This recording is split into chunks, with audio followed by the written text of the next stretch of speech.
play. This is Let Your Voice Be Heard right here on WHCR 90.3 FM, the voice of Harlem. Go ahead. You need to go and babysit. Selena Hill don't love this. Get your hair and your shoes scrubbed this right. Woo! You got me. You took it back there. What's going on? This is Let Your Voice Be Heard on WHCR 90.3 FM, the voice of Harlem. And if you ever wanted to know what land it was, this was a land of no pigeons. Don't believe me? Just watch. Ronald's, you ain't worth the McDonald's. Throw you on the street team, make you ship vinyl. Yo, Selena, how she gonna flash you wrong? How she gonna wear sandals with nasty corns? That'd be wrong. I wonder how you get marks with dirty Victoria drawers and the skid marks. Plus your flat gets enough laughs. Throw you to the salon. Pluck your mustache. Woo! Stanley took me back to 7th grade. Yo, I was in 6th grade. What are you talking about when this song came out? I was so hyped, little bunny. They used to call me Stanley without a family. You got left back, Stanley? No, I didn't get left back. Why was you in 6th grade? This came out in like 99. And I thought, did it? Yeah. What grade were you in, Tiffany? And I don't remember that. Yeah. The nostalgia is real. They used to call me Stanley without a family. This song came out, they called me rapper Stanley. Stop, Stanley. Oh, don't be sad. It's fine. I was a kid. They made Are you fun sure? of me. Yeah. You gotta work through that trauma, brother. Chill, buzzing. These birds is ill, buzzing. Oh my God, Emmanuel, you still want to hear no scrubs? You like that, right? Yeah, I know you do. So, guys, this is Let Your Voice Be Heard on 90.3 FM WHCR, the voice of Harlem. If you are just tuning in, congratulations. We just started. I want to say what's up to everybody on Facebook Live who was watching, everybody who was on the FM frequency listening, everybody who will be on the podcast and you are listening and you are confused because you don't hear the song we're playing because SoundCloud will take our show down if we keep music in there. We were playing no scrubs. And we are here for another action-packed episode of Let Your Voice Be Heard. And I'm in the studio with Miss Selena Hill, whoop, whoop. who got way too hyped for the pigeon song, but not as hyped for no scrubs. Can I just say that Tiffany was not here for the women bashing? I wasn't. Tiffany was like, what? Put no scrubs back on. Stanley like remixed it and put no pigeon on. I was hyped. Like, that took me back. You don't got some real DJ equipment. I would have been dropping bombs and gunshots the whole thing. Okay, Flex. Look, I'm here for it. You know, Flex always dropped the bomb at the best part of the song. You remember getting your favorite part. That Flex gonna start talking. You're right. But we're also here with the immaculate pension mommy, Tiffany Brown. Yes, girl, you got a pension in 2019? She got 3 things you want: beautiful skin, black woman magic, and stability in her retirement years because she got a pension. You know what that is? No, because you work for private America, beloved. Exactly. Selena, what are we talking about today? Hey guys, first off, hey, my name is Selena Hill. Super happy to be here. Of course, Let Your Voice Be Heard is the show where we talk politics, social justice, pop culture, trap music, Cardi B, Beyonce, and we do that all from a diverse perspective. Happy Sunday to everyone who is listening live and watching us live on Facebook. We see you, Emanuela. Thank you for being just as hype as I was, apparently through the comments. And everyone who is listening via podcast land on SoundCloud, Spotify, iTunes, iHeartRadio, Stitcher, and Google Play. Stanley, are we on Google Play? Yes. Good. So shout out to all you guys. My name is Miss Selena Hill on Instagram and Twitter. Miss is spelled with an MS, so check me out there. Why? And we have... Why is it spelled with an MS, Selena? Because my marital status is not something that's necessary to show. I'm also not married either, so should I be MR? I don't know what it means. Men don't have that problem, apparently. It's Mr. Regardless. Patriarchy. No one cares about your marital. Exactly, patriarchy. We are here with Tiffany Brown, who Stanley gave a very informal introduction. Yes. If you want to give a formal introduction, let us know who you are. Yes, I'm Tiffany Brown. I like that. I'm now going to be known as the pension mommy. I love that. Yes, I work for a public sector union, and you can follow me on @TiffLizB on Instagram and Twitter. So we have a great show lined up. We're going to kick things off with the news roundup. That terrible shooting in El Paso, we're going to be talking about that. And then like a couple hours later, there was another mass shooting in Ohio. And it's so funny. I mean, not funny. It's so horrible that I think some like Republicans are attributing this to mental illness. Mm-hmm. And I'm like, oh no, the white supremacist who killed Mexicans and Hispanic people in El Paso is pretty blunt. And he left a manifesto about how he hates immigrants and Hispanic people, and he wanted to kill them. And he did that. Thank you, President Trump. So we're going to go in depth about that. Also, ASAP Rocky has returned home. We're going to talk about that. And then the largest segment at hand, we're going to be talking about politics over party. What is the future of the Democratic Party, and whose party is it anyway? If you guys were like me, you were locked into the presidential debates, the Democratic debates this past week, and it got us thinking a lot about this split and the divide and fracture in the Democratic Party. So we're going to talk a lot about that. But for now, we do have to go on a commercial break. Of course, if you want to chime into the show live, leave comments on facebook.com/letyourvoicebeheard. You can also tweet us at BeHeard_radio, and you can call us up 212-650-6903. This is Let Your Voice Be Heard.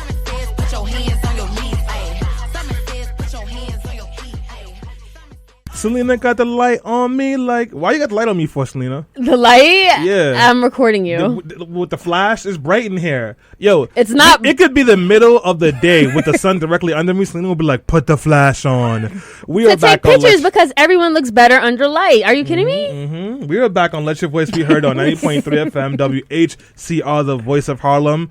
Also, the voice of Selena Hill and the flash button. And we got a crazy action-packed show for you guys. Today, what are we going to be talking about? Crap, I got tongue-tied. Did you? Well, you know what? Let's start off with El Paso, as I mentioned before we went on break. This is a news roundup where we talk about the stories that really infuriated us over the past week, or sometimes it actually made us laugh or cry. So speaking of crying, there was a mass shooting Saturday in El Paso. A 21-year-old self-proclaimed white nationalist went to El Paso, which is a border city that is inhabited. I think 80% of the people, the residents there, are Mexicans or of Hispanic descent. And he left this manifesto that was extremely xenophobic and anti-immigrant.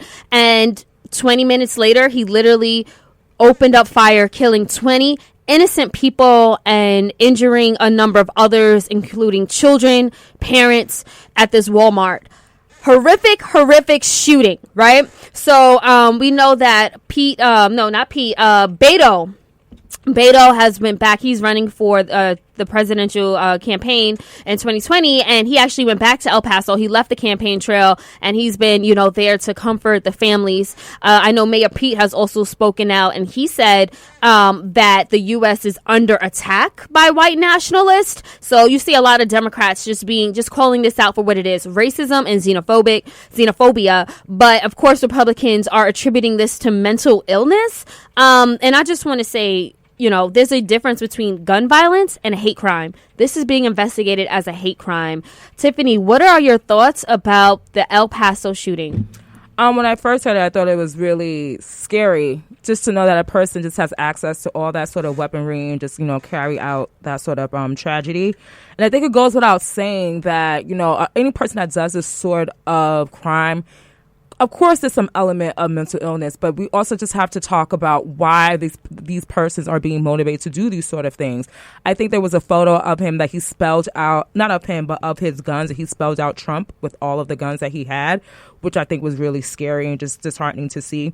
There was also this black man who saved a bunch of children during this whole ordeal, and he was a military person. And someone made the point of just imagine if, a law enforcement agent would have come across him and saved all these children, and they wouldn't have necessarily looked at him as a hero, and he was just so selfless in that whole ordeal. So I think it's really disheartening.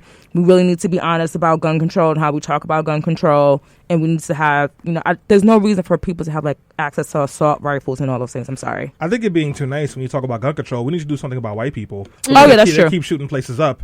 Yep. And it's gotten to a point now where it's very obvious that white folks are producing the mass shooters, and they're producing the mass shooters because these mass shooters are believing in a racist manifesto that's being perpetrated and supported by our president. Well, not my president, white people's president. And if we don't do something to address this, white folks who are right now somewhere in the woods practicing and training for a race war are going to be killing a lot more people. That first shooter they caught in El Paso said, there were rumors that he said there would be more things happening later that day. And then something happened in Ohio where 35 people were shot in 60 seconds. Yep. 1 minute, 35 people were shot. And the guy went in there with body armor.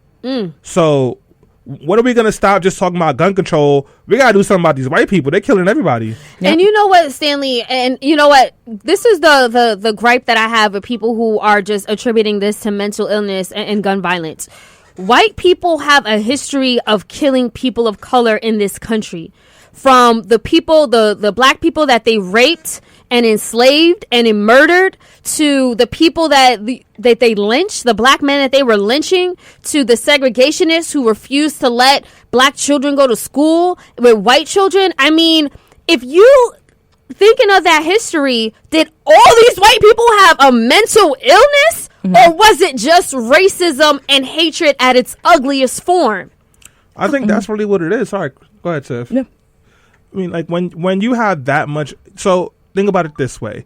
You've been raised to think that you are at the top of the food chain, that you are the apex person because you are white, and you're supposed to have these powers and these privileges, and people are supposed to respond to you a certain way. And for a long time, they did. And now, all of a sudden, people of color are taking more space. Black people are taking up more space. Gay people and people in the LGBTQIA people are taking up more space. And all of a sudden, you're not the most important person in the room. Your voice is not being heard. You are not being put first for anything. And then somebody comes in and says, this is wrong, and we're going to get rid of those people. And then the people he's trying to get rid of are pushing back and fighting back. You might feel like you need to defend the principles of that person who's fighting to help you keep your power. And these white folks right here are lashing out because they want to keep their power. And there are some of them who will do it with legislation, some of them who will do it by keeping you out of their neighborhoods, and then some of them who will do it through terror. They're no different than ISIS or Al-Qaeda. This is what it is. So we got to do something about it because white people are getting radicalized by Fox News, Keystone Beer, and Donald Trump. Tiffany? Definitely. We also just like really focusing on the ages of these white men, that they're getting like younger and younger, like from Dylan Roof to the El Paso person. I'm sure the other guy that just did the shooting in Ohio, they're really young. And to think like this notion that like, oh, like racists and bigots are going to die out, like they're like our parents' generation. It's like, no, they're the generation that's coming after millennials. There was this video of this young guy who was a 17-year-old. He was saying, this is what I do to N-words. And he was like shooting this random black box in the woods. It's just like they are being radicalized at a young age. And we, like Stanley said, we have to address this. And you know what they have in common? They have an unnecessary anger towards black and brown people and an unnecessary anger towards women. A lot of these people come from the incel community, the involuntarily celibate people who they want to legalize sex work and then be given free like sex work services because they're celibate not by choice, and they are lashing out and they're murdering and killing women, and they're murdering and killing black people and brown people. You can find them on 4chan, you can find them on Breitbart, you can find them on Fox News. I met a couple of them in the Catskills this week. They exist, and we're not doing a damn thing about it. Before we move on to the next topic, I also want to mention that Cardi B shared a really prevalent meme that basically said, in summary, that the person who killed 20 innocent people in El Paso wasn't ISIS, wasn't Muslim, was not a person of color. Wasn't MS-13. Wasn't MS-13. Wasn't all of these, like, stereotypical, the things that we think of when we think of, like, you know, whenever there's a killing, we always think of, oh, it's a person of color who's a thug or who's in a gang. No, domestic terrorism is happening on right here in our backyard by white young men, Trump supporters who, and again, white nationalism has always existed, but we are seeing it at an elevated level now because of Trump, because he has emboldened this community to come out and be bold. And not only do they speak and are proud of MAGA country, but they're literally committing these acts of violence, and they are terrorizing people of color here. So, you know, I would say, you know, further than the thoughts and prayers, let's make sure that we get into action into protecting our own people and speaking up for the most vulnerable, marginalized people in our country who are also, you know, undocumented immigrants. So I wanted to just say that. And again, you know, my thoughts and prayers go out to them, of course, but also we have to take action because we cannot just stop there. Moving on, another topic in the news that's getting a lot of attention is A$AP Rocky. We know that he has been freed from Sweden. He is back home. He vows to never step foot in Sweden again. He actually arrived here in the U.S. yesterday on Saturday. Was he Harlem shaking? Did he do the Harlem shake? He was in the car with two white women. Was he? Oh, you know what? No, he wasn't. No, he was. He was. No, he wasn't. He was. I was rooting for you, A$AP. Are you kidding me? Y'all throwing off my levels over here. Watch your tones. By the way, folks, if you're on Facebook Live, leave comments. We want to hear from you. Same thing if you want to call in. The number is 212-650-6903. Again, that is 212-650-6903. If you really like us, become a paid member on Patreon. Patreon.com/BeHeardRadio. But yeah, TMZ published a photo of him in a car. He's like looking out the window with his fingers up, throwing up middle fingers, and there's like a bunch of white women in the car with him. So our former intern, she just published a piece on our website, which is lyvbh.com. That's the acronym for Let Your Voice Be Heard. And she was, as a young black woman, also defending A$AP Rocky. You have to read this piece. She talks about, yes, he has made a lot of problematic comments in the past about Black Lives Matter, about social justice, about Mike Brown. But she said, you know what? He's a creative and he's not an activist, and we should give him that space to express his thoughts, no matter how infuriating that they might be. She was rooting for him. A lot of us were rooting for him and, you know, thought that he would spend this time in the Swedish jail and maybe have a different outlook on blackness. Well, the piece written by our former intern Sydney Schuler, it's called A$AP Rocky and the Pressure of Being a Black Creative. I just posted it in the comments on our Facebook Live, so if you want to read that article, you should share it as well. Listen, I still think that he should not have had to stay in those kind of conditions. I still think that we should have been fighting to get him out of there. I still think that he is problematic and has some deep anti-black issues. None of those things change. I'm still with Sydney on this one. That we should, like, just because he's trash doesn't mean we just completely throw him away. He's young and dumb. He's not Ben Carson, who's actively using legislation to kill and take black people out of housing. He's not Kanye West. Well, he might be now. Who's going to use his popularity to try to get black and brown people to support someone who clearly wants them dead. He's just a dumb rapper who likes drugs and white women. Tiffany, do you find it upsetting that he was caught with white women here in the U.S.? I mean, as a black, isn't it us who's like rooting for him? I was not rooting for him. Okay, I'm going to be quite clear on that. I thought he was definitely in an unfortunate situation. I don't think any black or brown person should find themselves, overseas in a prison that was not in inhumane conditions. It was very dorm-like. I mean, I'd probably be sure he would be in worse conditions if he was at Rikers Island. But that's another topic. So I think we need to just be honest. Like, sometimes it's unfortunate that black creatives are held to a higher standard, but you don't have to show just like blatant disrespect towards movements that at the end of the day benefits you. It was still people who felt like disrespected by A$AP that was still leading the charge and writing petitions for him to get out of the Swedish prison. So it's like, just show some compassion and some empathy for a community that you did come from, that other people have experienced. So I mean, for him to be coming out of jail with two white women, am I surprised? Like, he likes what he likes. I do think we have to be cautious when we say, like, preference and stuff like that, because, like Stanley said, it can be very much rooted in anti-blackness. I think A$AP Rocky needs to do some real soul-searching and some self-reflection.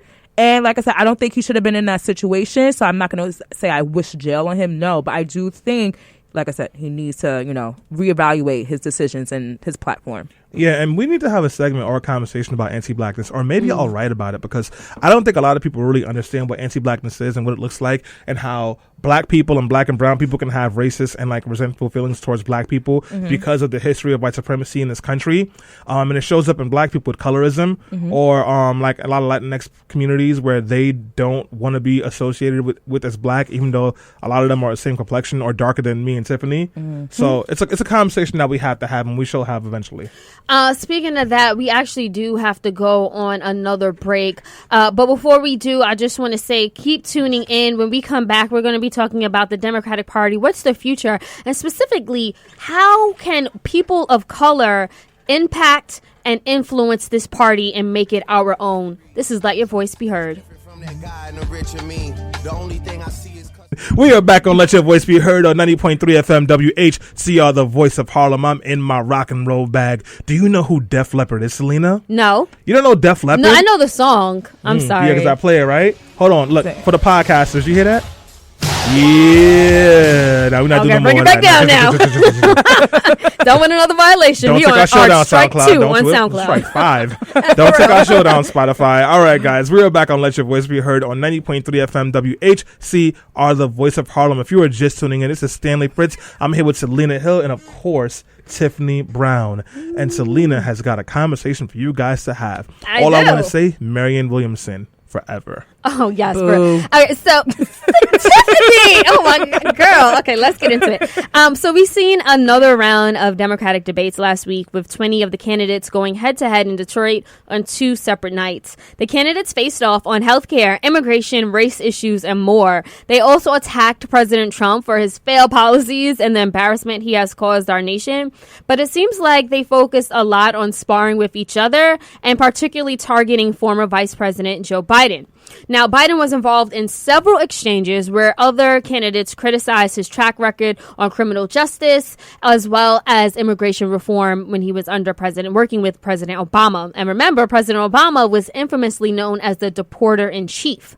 So, to me, this is just further evidence of the ideological divide within the Democratic Party, which leads to today's discussion about the fractured party and the questions of whose party is it?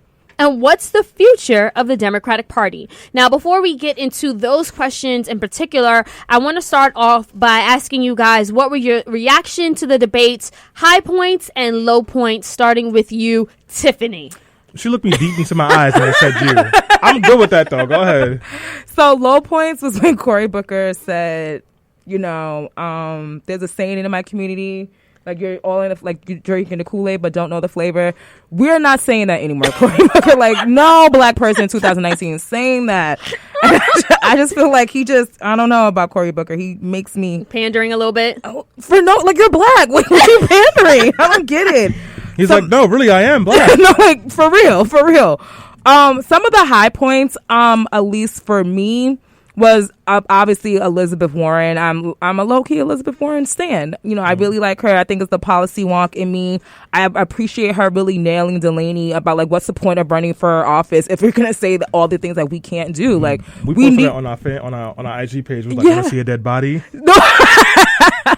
But it's true, and I think I also feel like this was her time to show that she can, get in the mud with Trump, because a lot of people feel like she can't go low per se with Trump. I feel like she was really she stood her ground and she showed that she can take it there, and she doesn't have to necessarily be use inflammatory remarks, but with policy and I would say make sense comments. So I really enjoyed Elizabeth Warren. Can I just interject real quick? Elizabeth Warren is too nice for me. She's like that nice elderly white woman that bakes cookies. I don't see even when she's upset, she's always nice. Yeah. Go ahead. I feel like she called me the N-word to be with love too. Yeah, she's just too nice. On site. But I definitely think for me, I feel like in the last debate, she showed that she has a shot. I also think the Kamala Harris and the Tulsi, that was just a weird exchange, and I definitely felt like Kamala was like, girl, if we weren't on the stage, it'd be me and you right now. I'd arrest you too. Right. And I don't know if I necessarily I get what people are saying, but I feel like we're stretching it a bit much. But Kamala really was that trash as DA. Okay. Yeah, I'm not debating the facts, but I feel like the way people are spinning that, I feel like I have some issue with it. Can you talk about that a little bit more? I feel like, when it comes to DAs, I feel like there's other people in her office, and I feel like a lot of they were linking one particular case about that guy that was hidden evidence. And I feel like, we have to be honest, okay, granted she is a DA, so at the end of the day it's going to fall on her, but was she an active participant in each particular case? Now, when it comes to the truancy stuff, I do think a lot of times when it comes to black people and trying to correct behavior, we as a society think we should be punitive rather than a more holistic approach. So no, I don't think parents should be getting arrested, but if you look at her when she was talking about more about, she was we did find parents that were having issues and we did get them additional services. So I think her spirit of what she was trying to do was right. I think how she went about doing scaring parents into getting their kids on time, get to school on time was wrong, definitely. And then laughing about it at fundraisers. Yeah. That was nervous laughter. Fam. It was nervous. You really think she was lock them kids up? She was speaking and she was like, ha ha ha. Some people don't like accountability. If she wins the nomination, I'm going to be behind her. But, I'm not going to forget all the stuff she did. And funny enough, I despise Tulsi Gabbard. I also hate Bill de Blasio, if anyone's wondering. But Tulsi Gabbard is who we're talking about right now. I don't want her anywhere near the White House. She's aggressively homophobic. She's a Trump apologist. She loves Russia. Who? Tulsi Gabbard. Really? Yeah. The Trump administration was going to make her their national security advisor. She was seriously in contention for that. That's how problematic she is. I don't want her anywhere near. The only reason people like her is because, well, you know what? Let me not say that. No, say it, Stanley. She's from Hawaii. She's young and she's good looking. Honestly, and I know I shouldn't say this either, I thought she was running for Miss America. Okay. No, like literally, like she has like pageantry looks. I mean, it is what it is. Go ahead. So she's only 38 too. Yeah, my low points were anytime Bill de Blasio said anything. Meanwhile, New York City has failing MTA. There's been flooding everywhere and power outages. And anytime Tulsi Gabbard said anything, because I don't like either one of them. My high points were when Cory Booker actually called out Joe Biden on criminal justice. When he was like, "You really want to go there?" When you were the one that wrote the crime bill. That was pretty interesting. Elizabeth Warren and the random white guy who's on the stage.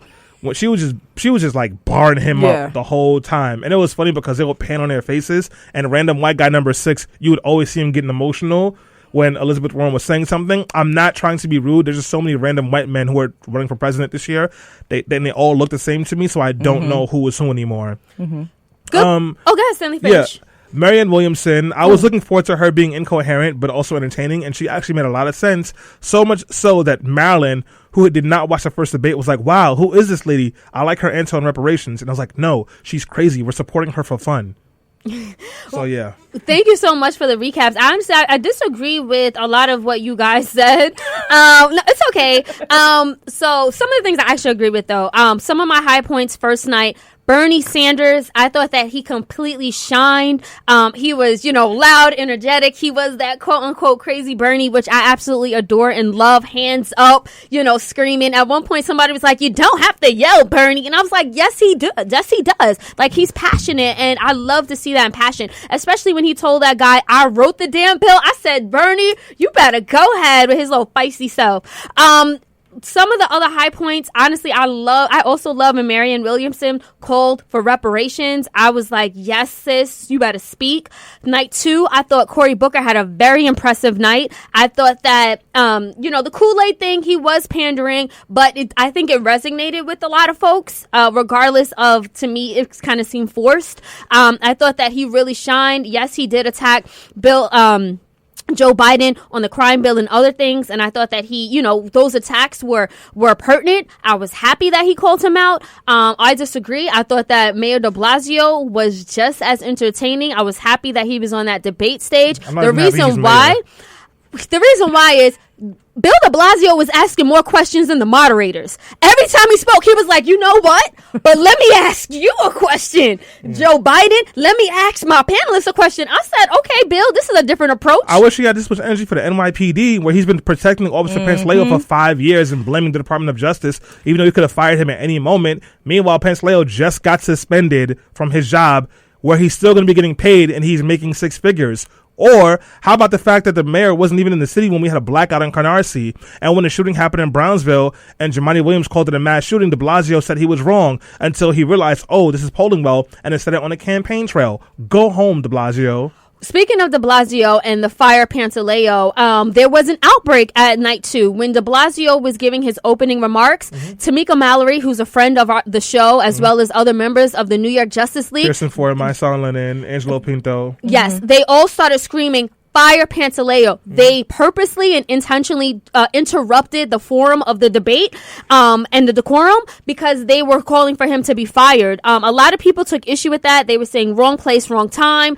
Honestly, if it's a civil protest, if there aren't any riots, we aren't burning things down. And again, there's a time and place to riot too. But I mean, why not talk about such a pertinent issue on that stage in front of a national audience? That's how white supremacy works. White supremacy can dictate and decide on when is the appropriate time to hold it accountable, which is never. And Bill de Blasio, he never wants to be held accountable. Of course he's going to say wrong place, wrong time, because he doesn't want to actually do anything. I don't know if Bill de Blasio said that. I'm just saying there were critics online. No, he didn't say anything. He hasn't done anything. He's too busy trying to run for president. He's running failing presidential campaign while Eric Garner has been dead for 5 years. The guy that recorded him being murdered is in jail as we speak, and the officer that murdered him is making 6 figures. Well, and I want to ask you this, Tiffany, because the thing is, that question was brought up to Mayor de Blasio about Eric Gardner and Daniel Pantaleo. Do you think that his answer would suffice when he talked about how the DOJ has been investigating for years, and it sounded like he was stifled or stymied and could not take action because the case was turned over? He was lying. The Department of Justice said 4 years ago that New York City can proceed however they wanted to. Right. They even sent a letter. I mean, they even said it when they delivered the announcement that they were going to charge the officer. And to think that the DOJ was even going to bring any sort of charges, especially under this current administration, is laughable. Bill de Blasio could have fired the officer in his first term, and this could have been all behind him. And he probably would have got some more black voters on his side if he would have done what he needed to do and fire Officer Pantaleo. But why didn't he fire him, Tiffany? I think the climate was really hot during that time, and I think a lot of people were on his back, and he probably wanted to get reelected for mayor. Yeah, he's worried about losing the white vote. Yeah. That's what it was about. Yeah. He was worried about losing the white vote. The NYPD was turning their backs to him. Pat Lynch, the racist PBA Police Benevolent Association president, was saying that Bill de Blasio was a traitor. He's also going to run for city council, I heard, just FYI. Yeah, well, Staten Island, he'll probably win. And Bill de Blasio, who wants to run for something larger like U.S. Senate or at least lose at president to get a cabinet pick, felt like he had to do something to show that he didn't hate white people. Well, guess what? Now I hate you. Wow. Well, before we go to commercial break, I just want to add some of my final thoughts about the debate. I actually was very pleasantly surprised by Kirsten Gillibrand's performance, her comments about being a white woman with privilege and the need for her as a white woman to use her privilege to go into white communities and educate them about anti-blackness racism. I was like, you better go ahead, Kirsten. Stanley's rolling his eyes. At least she said it. We need people to do that. And she said she's been doing that. She's going into the communities and talking to them about racism. I like Kirsten Gillibrand a lot, personally. Yep. I roll my eyes when white people say stuff like that. I don't care. Cut a check. Stanley, but you say all the time that white people need to go talk to their cousins. She's running for president. So, yeah, she's going to say that. She's trying to get black voters. And, I like Kirsten Gillibrand. I don't mean to make this about her, but, don't talk about it. Do it. She said that she's doing it, Stanley. No, she's running for president. She's not really having those conversations right now. She's just not. It's not. Because she said she used a specific example about a white woman that she was talking to and educating them about how there's a big difference between a young black boy like Trayvon Martin walking down the street and her white son. She used that as an example. I don't believe her or most of these white people. Beto was like, my family was slave owners. Great, Beto. Who are you cutting a check to? No one. Yeah. I get what you're saying, because a lot of it is just rhetoric and talk. But I feel like for her to say on at least a national stage, it can at least spark some sort of thinking in the minds of people that are watching. No, of course it is. Yeah. And the thing is, we need more people to say that. I don't think Kirsten Gillibrand is lying when she used those specific examples. I believe her. And I'm happy she's doing the work. So, because we need more. And, Stanley's one of the first people to point out how we need more white allies going into the white communities to talk about this. So she's actually doing that. I know we do have to take a quick break, but when we come back, we're going to talk about the infractured Democratic Party. This is Let Your Voice Be Heard. Hey, and we are back. This is Let Your Voice Be Heard right here on WHCR 90.3 FM, the voice of Harlem. Again, my name is Selena Hill. I'm here with my co-host, Stanley Fritz, and our trusty correspondent, Tiffany Brown. So we're getting some comments on our Facebook Live. Sarah Lee Palmer says, Kirsten Gillibrand is like Hillary Clinton and the hot sauce.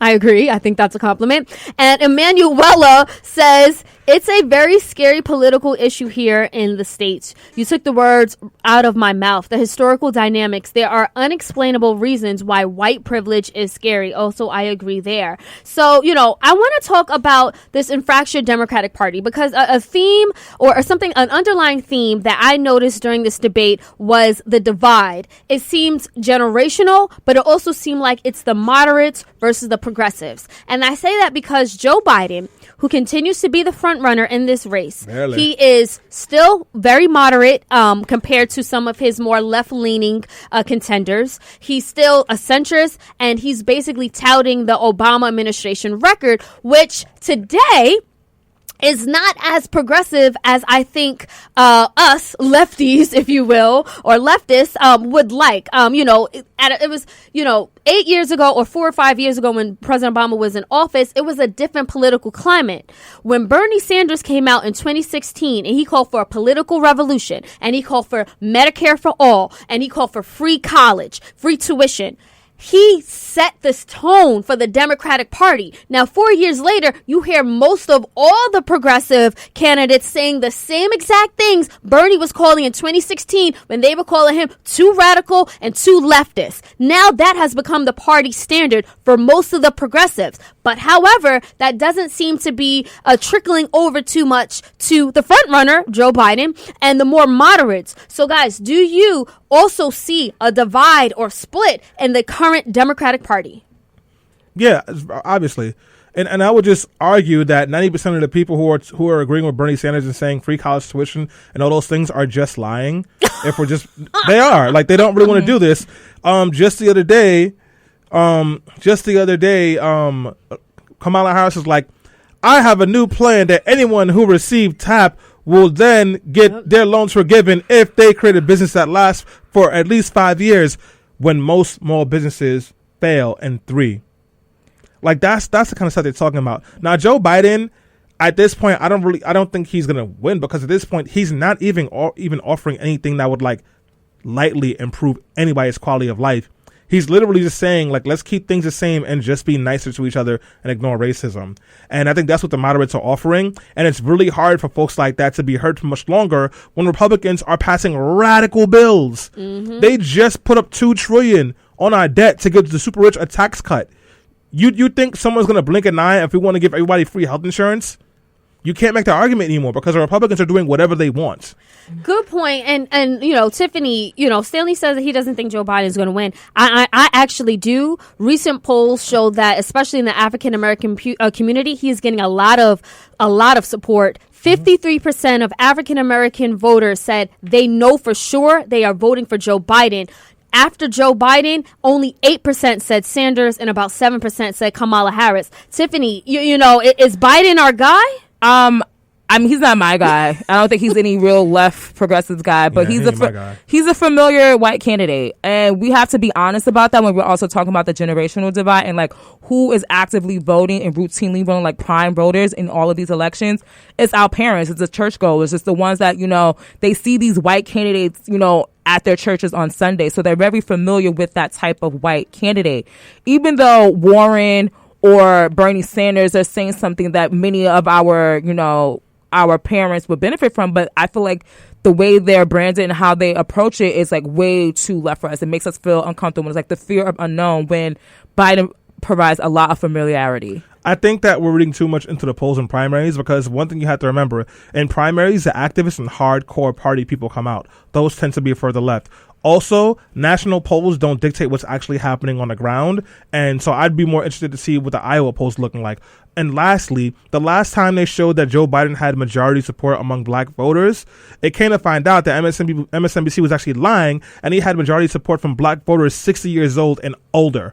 And Bernie Sanders and Elizabeth Warren pretty much split the black support everywhere else. So there's probably the same thing again, because most of the people who are polled on landlines. They got to be on the phone for up to 30 minutes to an hour. So you got to have people with patience. So the sample size is not reflective of the actual voting base, which will be huge in this election. But if you couple that with the amount of voter suppression that is happening, then it can kind of like, I feel like it almost balance it out, because we're seeing Republicans like sweeping like all of these like voter suppression laws and making it harder for people who may vote for a Biden or just more, I would say, vote left in general, harder to vote. So I think it's a lot of variation. So, yeah. I mean, yeah, but like in the voting, yeah, but in the actual like support right now, I don't think that's accounting for it. So I think Biden's going to fizzle out. He's done horribly in both debates. Oh, yeah. Really badly. But no, you say that, but guys, if you watch the commentary on CNN and MSNBC and these cable news networks, they were applauding Biden for doing so much better. And then I was watching The View and they were like, yeah, Biden got it. He's so good. And I'm like, what are these people seeing? Is it a generational divide? Because most of these commentators and political talking heads are older and they tend to be whiter. So I don't know. I know that when I watched, he stumbled. It was painful to watch Biden. He sounded like a confused grandpa. He even called Cory Booker the next president. I was like, Joe, what are you talking about? What are you saying? But the thing is, I want to ask another question before we wrap things up. Is there a current leader of the Democratic Party, and what's the future of the Democratic Party? Because if Joe Biden does win the nomination, it may be him. The current leader of the Democratic Party is Nancy Pelosi. No, it is. It is. Usually the leader of the party is like the highest ranking person in the party, and Nancy Pelosi is the current highest ranking person in the party. Everyone else will fall in line with whoever the nominee is. That's the way it happens. Obama wasn't the leader of the party, but when it was obvious he was going to win, everybody fell in line. That's what happens. And like, you kind of anoint this person as a leader. There's no leader right now. People are trying to force everyone to fall in line for Joe Biden, but Joe Biden is doing a good job of making them go, well, I'm going to hedge my bets. I think that, we really can't tell who's going to win and who's going to take the lead until we get to like 2 or 3 primaries. Iowa and New Hampshire are going to be important. Kamala is going to be a factor because California's primary is much earlier this year. So when the dust has settled, I think what you're going to see is a big 3 of Kamala Harris, Bernie Sanders, Elizabeth Warren, and maybe Pete Buttigieg, who also doesn't deserve to be on the stage and is underqualified and is only there because he's white and can get money. Tiffany, what is the future of the Democratic Party? I think the future of the Democratic Party is definitely going to be within the wheelhouse of, the AOCs and the Ayanna Presleys. We're going to see way more of those folks running for office. I know everyone's focused on the presidential election, and rightly so, but we're even seeing this playing out in our local state elections and city council elections. So I do think the future of the Democratic Party is going to be a little bit more left, more socialism, or however people want to, phrase it. But I do think you're going to start to see more leaders like AOC, Ayanna Presley, what's her, Ilhan Omar. Excuse me, Ilhan Omar, emerging, because I feel like they're really capturing the essence of what people are talking about, especially within our, I would say, generation. Yeah. Stanley, as we wrap up, if that's the future of the Democratic Party, what can we and what should Black voters in particular, people of color in particular, be doing to shape and influence the future of the Democratic Party to make sure that our leaders are more reflective of who we are? Make sure you go get people in rural counties IDs. Let's make sure we're setting up infrastructure to drive people to the polls to vote. Make sure we're working on an absentee ballot strategy right now. Make sure that we're educating people on the process and making sure they know that it's important to vote. And then once we picked our candidate, make sure everybody is anteed up and ready to support that candidate. This is a war. And these white folks, well, let me not say these white folks, this Trump administration, supported by white supremacy and a lot of garbage white people and POC and Black enablers, are ready to win that war by any means necessary. So we got to be ready. We can't get ready the day before Election Day.